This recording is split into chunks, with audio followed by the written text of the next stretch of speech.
तनिक लहाज राजा छान छाने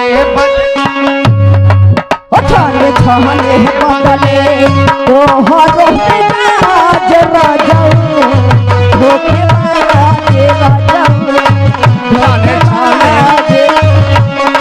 छाने छाने बदले तोहरो मिजाज राजऊ धोखेबाज राजऊ धोखेबाज राजऊ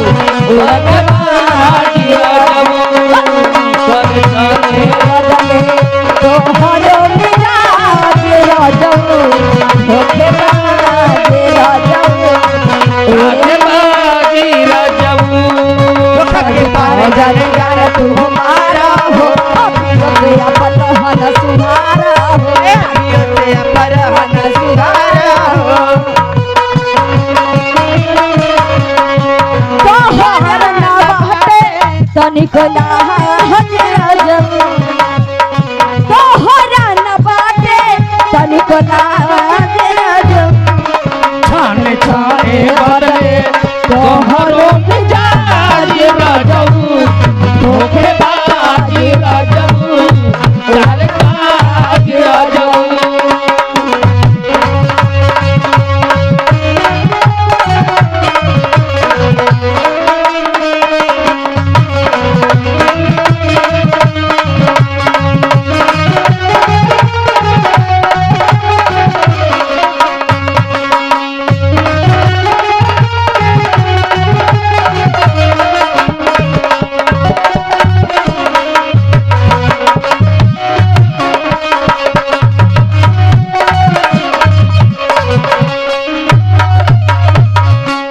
काजल पानी में पत्थर मत फेंका करो, उसे भी कोई पीता है। इतनी उदास मत रहा को काजल जी कि क्योंकि तुम्हें भी देखकर कोई जीता है। तनी राम अवतार के शुक्रिया पेश करा। आई लिखी कैसे बाटे हो ये उनका पैसा आई शुक्रिया तो कैसे बाटे हो। हर की है बलमा हर की है बलमा कदर न जाने अरे है बाली रे उमरिया के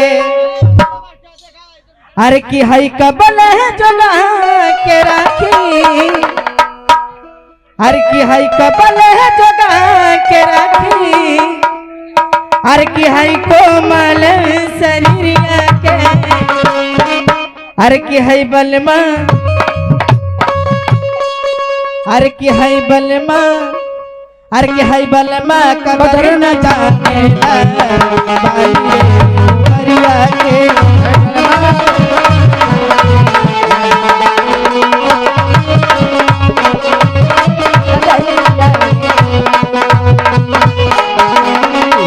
कदर न जाने बाली रे उमरिया के बलवा कदर न जाने बाली रे उमरिया के कबल है जगा के राखी कबल है जगा के राखी तो माला सरिया के बलमा बलमा कदर न जाने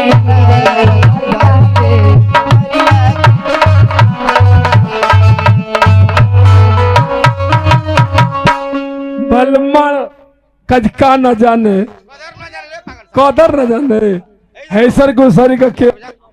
हेलो ए प्रिया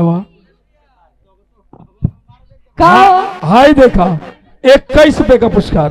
के हो का कहे पंचर कहे कि पंचम कहे सलामतपुर की धरती से उनके पंचम मत कहिए। हाँ क्या कही उनकर नाम रहल पहले पंचम अब का हो गई अब वो पंचरे हुआ पंचर हो गई। हाँ। लेकिन एगो बात तो के कलम कहना चाहते का कलर हो देखा कहला कि पीपर के पात नियर चिकन तोहर गाल बा। अच्छा पीपर की पात नियर चिकन तोहर गाल बा हाँ और सुगा की ठोर नियर ओठ लाले लाल बा। अरे वाह गजबे भगवान तोरा के बनौले बनाए सुगी गजब है। हाँ। भगवान तोरा के बनले बड़े ये सुगी हाँ कोई एक ताउच कोई एक बित्ता खाल बा। ई तो बात सही बात हिया हो का हम बताई ऊंचा खाल के मतलब ई तो हम ना जननी लेकिन देखा अब हमारे डॉक्टर साहब आ गइल बाड़न डॉक्टर साहब उनसे बराबर करवा ली राजेश की बानेउरा से लेकिन शुक्रिया देखा है दे हमार साहब हम कैसे कहत हई शुक्रिया दे बुझिया बारह हमारे बिंजू मास्टर साहब वाह बतकाई कब हो के मंच पर रउए तो हमारी दिल में बसल बानी